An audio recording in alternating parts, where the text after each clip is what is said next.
plant propagation.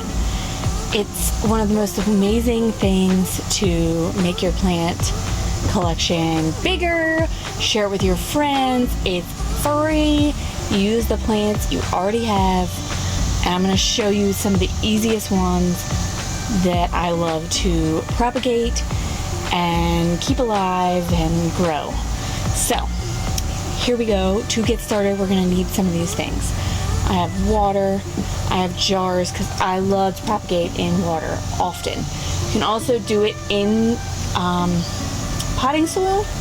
I do that less. A lot of times I'll start in the water and then I'll move them to the potting soil once they start growing roots. That's just easier way for me. My top choice. Sometimes when I grow them in the potting soil right off, I use the rooting hormone rooting powder. It really helps when you put them into the soil. I've done it with lots of different ones. We'll talk about that later, but this is definitely helpful if you're doing the soil way. Water, you can just use water. You can also add some fertilizer to the water to help you out too once the roots start. You're also going to need some clean tools. Now I always say clean. I've used scissors from someone's junk drawer to cut. I've used knives. I've used scissors that aren't clean. I've used clean. Ideally you want them to be clean because that'll keep your plants, give them the best chance. But I have just a kind of pair of scissors, or I have these cutting tools. I think I got both of these at the Dollar Tree. I've had them for a while. They work. Doesn't have to be fancy. So these are the main tools you're going to need for propagation. And we're going to talk about the different plants. The first plant I want to talk about is Pothos plant. Now, one of them I have hanging right here with my lights. This one is nice and long and big. I'm not going to cut him. I want him to keep growing really long. But I have some other ones. I'm going to turn you.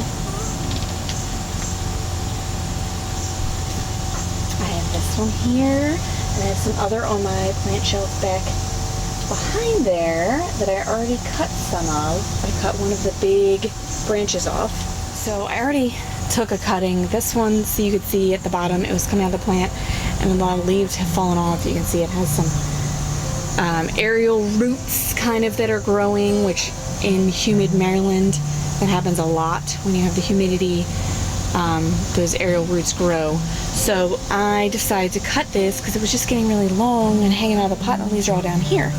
I'd like mine to be a little bit bushier, so we're going to use this to propagate with the Pothos. Now I've made reels about this and other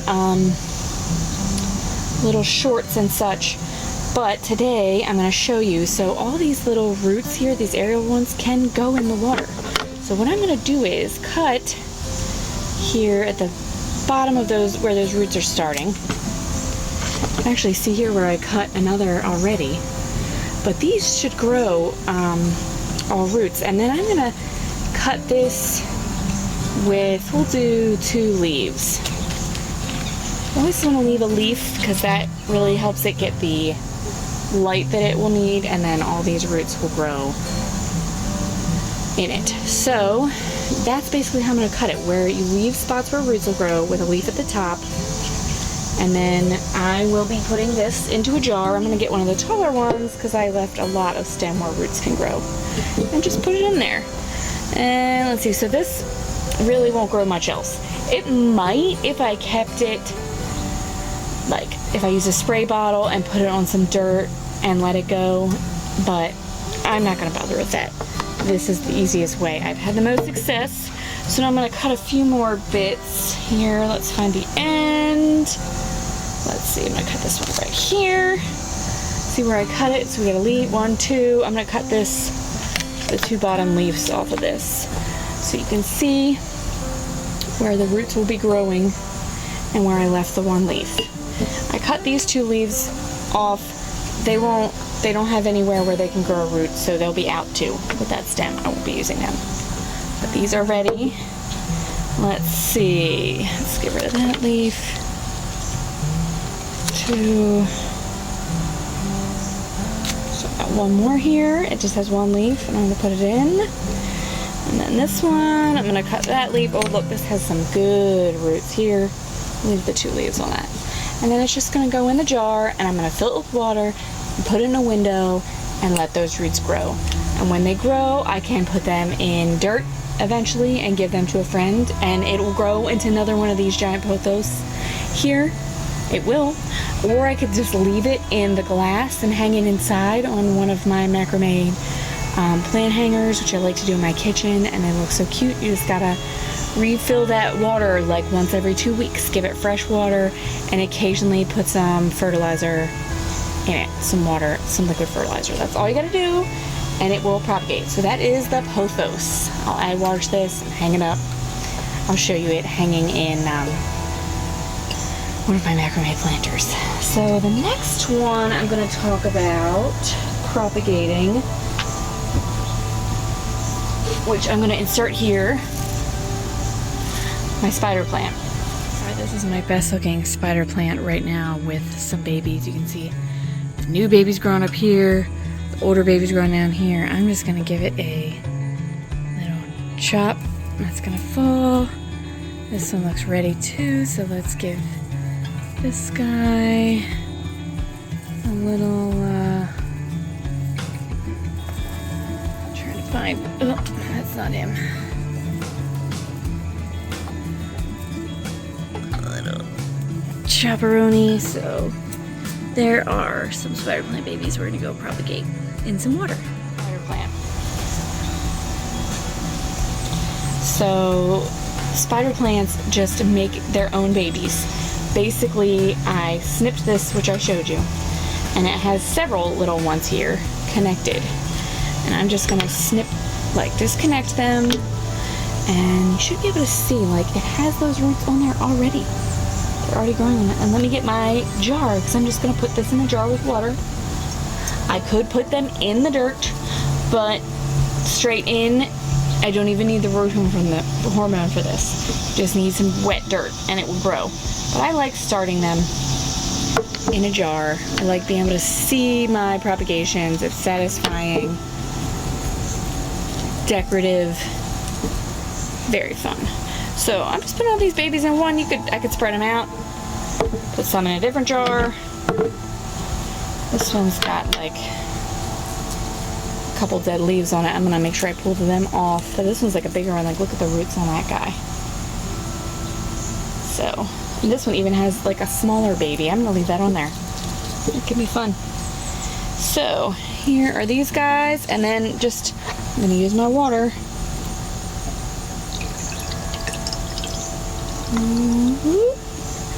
And these can go in a window, or again hanging them in my macrame planters. And that's easy. That's all you need to do to make new spider plants. These guys, if I don't move them out of the water and don't fertilize them, they won't grow any bigger than this. So if you want to get them big, like the big one on my front porch that I cut them from, you need to put them in the dirt. They need the space to grow. They'll stay little if I keep them in these little jars. So that's Mr. Spider.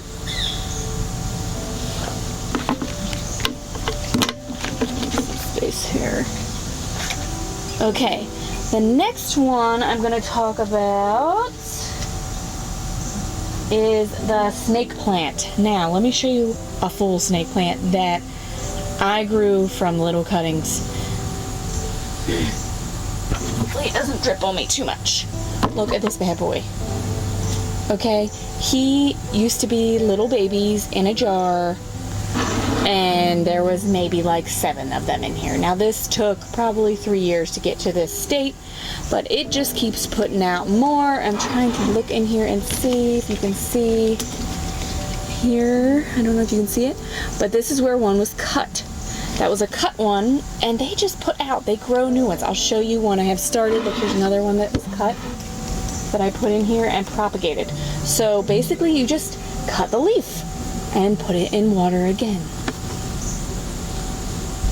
Here's one that I've had started from, I don't know if it's from that snake plant or another one, but let's see. See, here is the cutting. And I always like cutting the top at a point because it looks a little bit more. And here is the new one that's growing off of it. It has roots. Again, you can just put this in the dirt and it'll grow leaves. You don't even need the rooting hormone, but I like doing them in the water. Look, here's another one. It grew this whole other little plant here off of this leaf. So cool.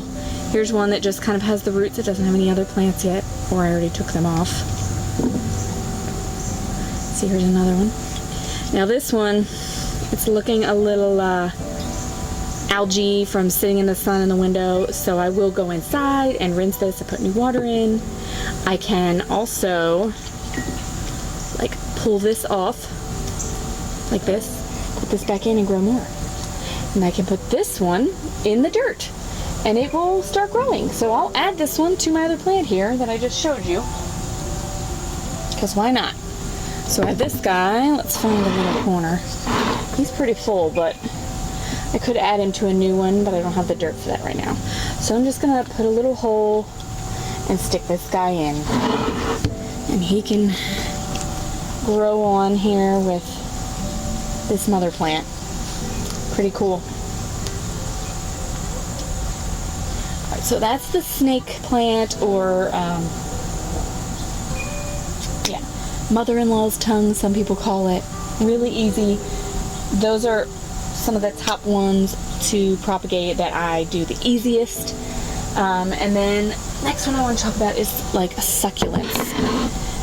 So I do a lot of jade. This is a jade that I propagated from someone's giant jade plant. It used to be like this size, and now look at how thick the base is. I just cut it, put it in water a little bit till I saw some roots, or you can put it right in the dirt. This I would use rooting hormone for, just because it would give me a better chance. This jade did so good this spring. It even flowered. It was really loving life. It's looking better now. They don't like a lot of water. This is like bone dry right now. Succulents, you need to wait so long. So that's part of the reason I don't do as well with them, because I tend to water them too much. This one was a succulent that my mom gave me. I took it, planted it in here, some leaves fell off, and look at this. It's growing a new baby. I just left the leaf and it just starts growing a new one with the little leaves. There's a couple in here. Look, here's another one. Well, that one's got a good root on it. So they just go, baby. Very cool. Succulents, you kind of just gotta leave. I'm gonna show you my little inside spot where I have the succulents growing, where I have propagated some of them. I'll clip to that now. But for real, these sometimes I don't really use the rooting powder, maybe for the jade, but the rest of them, no. You just need to keep them. I spray them every once in a while with a spray bottle, but otherwise just like leave them sitting on the dirt and they'll eventually grow roots. So I'm not as much of an expert with succulents as I am the other three that I showed you. Also, now I'm going to add in a clip about my rubber tree plant. So today on my little propagation special, we're going to work on this. It's a rubber tree plant, Ficus elastica, I think. And as you can see, it's almost as tall as me. Look at that thing. All the way down. It's getting too tall. Some of its roots here are getting crazy, I think, because maybe it's blowing more, trying to stabilize itself. And also you can't see down here, beginning up here. See how it's like putting out, I don't know if you can see, a little sprout here. That'll be another branch, which would be cool for it to branch out more and not just be so tall. So I'm gonna give it a good chop, which I don't like, and then we're gonna see if we can root the piece I chopped. So it should help it grow wider once I chop it on the piece that's still in the pot, and then we can root the other piece that I chop off and make either another tree, or I can plant it in that same pot. We'll see. Just clean these really well with isopropyl alcohol inside, and I'm going to cut it. Oh, I don't like this part. See where you can see all the old, where it's like really woody here, and then it gets up and gets greener. Like this is where I think it's been growing all summer. Like it has grown a solid 2 feet at least. So I'm gonna chop it probably right here. And I'm just gonna go for it, and you'll get to see how it oozes. It gets its rubber name from that sap. Look at it dripping. Oh my goodness. Now it's getting everywhere. That rubbery white sap. But I'm gonna let this dry out before I add any rooting hormone or anything to it. I'm just gonna let it sit and dry. I'm really sad about chopping this. Look how epic it is. It's been putting out new leaves all summer. Look how big this leaf is. This is my hand, y'all. Look how big these leaves are. It loves being out here in the summer. This is like the western sun. It gets it all day. As you can see, it gets a little burned, but the rest of these leaves look excellent. So hopefully this guy will propagate well. He's healthy, he's happy.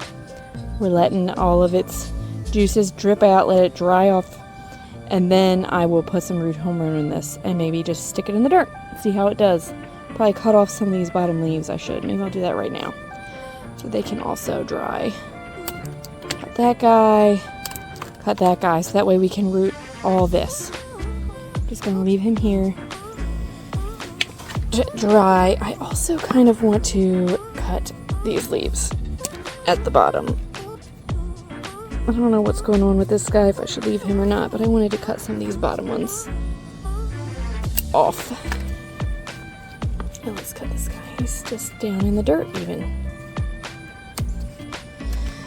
So there we go. I've cut a few. It's drying out.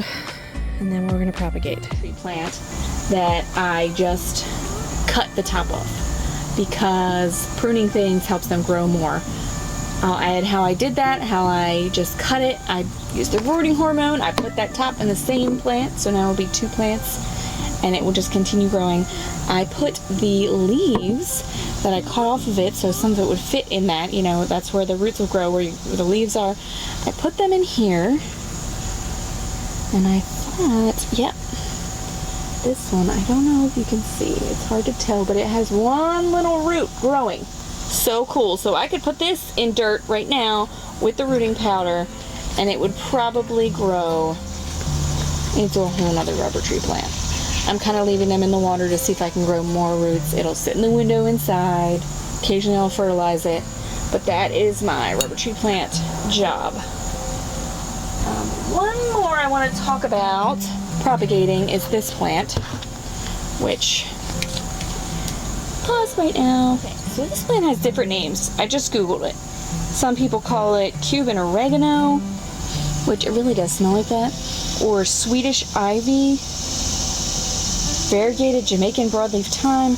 I'm not sure which one of those it is, but it smells really cool, and it's got very soft leaves. It's very succulent-like, and I propagated this the beginning of this summer when I was helping somebody move. I took a cutting probably this size, and look how big it's gotten just sitting outside. I put it in a jar, and I cut it, let it grow roots, and then I put it in the dirt when those roots grew, and look at it. Like, it's so happy. It's really dry right now. Probably could use some water because it's very top heavy, but I'm probably going to propagate some more because I really like it. Share the plant with some of my friends. But yeah, so this is the next one I'm trying out. Okay, so we talked about ones I take cuttings of. Let me do a quick interjection of some that I've really successfully dug up. And that is aloe. I have a giant aloe plant. I hope you've probably seen. It's on my front porch. I've showed it my garden tour. These came from it. Aloe grows new pups, kind of like the spider plant, except for they don't shoot off. They just come up more like the snake plant in the pot. And then I just pull them out by the roots and put them in other dirt and let them go to town. This again is very much like a succulent or cactus. Don't water it. It was getting too much water here on my porch this summer, and definitely it just gets so wet and the leaf falls off. I've done a lot of fun things with aloe. I've made after sun soother, and I've made hand sanitizer with it before. So it's a really cool plant. It's really easy to get new ones when you have a good one and you take care of it. You don't water it. Don't leave it in too much sun, and it will take the sun, but you can't like have it inside and then put it in direct sun because it will just burn and takes a minute to recover, which also happened to one I have out front that I repotted this summer, but it came back. So that's my 2 cents on the aloe plant. So now I want to talk about, and that's like division propagation. So some other ones that I have divided are my hostas. I have a lot of those back in my yard. Basically, I like to do in the spring because there's less leaves that I would mess up. But you just take a shovel and you chop some of that off and split it up. Take those roots and move them somewhere else and plant them in the ground and they'll come up. Hostas are so easy to do that with and so hardy. A lot of people don't love them, but I really like them for putting them on the edge of my yard. And if you want to get rid of them, ask any gardener and they would probably take them. Any person who likes to be outside in their yard would probably be like, yes, I want the hosta, I will find a place for it. I'm telling you. It's very easy if you need to get rid of a lot of hosta. That's what I've done. My neighbors dig it up and I'm like, yeah, I'll take it. And they bring it and I plant it and border my garden with it. So I think I had a little thing where I was digging them up and I'll add that in here. Next, another one that I have divided are my bearded irises. Now my mom took these ones I had from her yard and I dug some up about a month or 2 ago, and I'm going to give them to some neighbors. Just dig up that little rhizome root with a little bit of leaf attached, and then they just put this in the ground. These guys like to be planted shallow, and you can put them in now and they'll survive the winter and come back. They're really easy. Same for the hosta outside the winter, for Maryland anyway. So those two were pretty easy. Also, I've done it with daffodils. I've had like huge clumps of them, and this year I split them all up, and I cannot wait for the spring to see because I plant them all in my woods back there. And when the trees are like dead in the spring and they grow up, it's going to be awesome. Also, my uncle took a whole bunch out of their yard and gave them to us for our plant swap, which I'll link that plant swap here too. And so I added those. Daffodils are really easy to divide by the root. So also, I just had success with my hydrangea, which I'm hoping I can keep alive so it can grow big next summer. But it has new leaves, it has roots, it's in my front pot. I have propagated it. We'll see if I can keep it alive for it to grow big next summer. I've also done mums before, which I have a little one over here that's going to flower. I propagated that. That one, I definitely, the hydrangea and the mums, needed the root powder for. Also, guys, tomatoes. If you have a giant tomato bush and you want some more tomato plants, maybe for when it starts cooling down, if it gets super hot and then you want some more tomatoes, you can use those tomatoes that you're pruning. You can put them in water and they will grow roots and plant it and have a whole new tomato plant, just like these other plants I'm propagating. You can do that with tomatoes. It's really awesome. You can put them in dirt. Tomatoes will grow roots. Same for some herbs like mint. And I know mint definitely does it. I've succeeded with mint. Other plants you should be able to do it with as well, but it's harder, like rosemary, cilantro. It's trickier to do that in water. I'll have to try in the rooting powder, but I'm not sure. But I know mint you can do, and I know tomatoes you can do. Propagate. Get more. Some that I've tried and failed. I tried figs, fig trees, cuttings, and rooting them. It's hard just when you start that stuff and it's winter, because it's cold and dry and just harder for propagating. So I've tried figs and failed. I've tried roses and failed. Guess what, guys? I'm going to try again. I love trying to propagate. It's so empowering when you just can grow plants and take care of them. And that's the way to get better, to grow your green thumb, is by just doing it. So once you've mastered these basics that require the patience and the techniques, you can keep trying new stuff. Alright, so whether you're going to grow your collection or share them with your friends, propagating is so fulfilling. Stay tuned for an upcoming video about seed saving, which is another kind of way to propagate. You take those seeds from the plants you've grown and save them to grow new plants. So I will be doing a video on some of the seeds I like to save for next year, and I add them to my winter sowing and starting seeds inside. So stay tuned, and we'll be talking about that coming up soon. If you really like this, let me know. Subscribe. Also, I'm going to do another video when it's time to move all my plants inside and show you all the house plants that I have, because there's a lot more than just the ones that I talked about how I propagate today. So that video is also coming. I'm so glad you guys are watching me. I know I kind of do a lot of crazy things, gardening and cooking, but they're all related. And my crafting and crocheting, it's just what I like to do. So I hope you guys are enjoying it. And I hope you like this propagating information. I hope it helps you. I hope it encourages you to try it, because plants are powerful and awesome. So, thanks guys.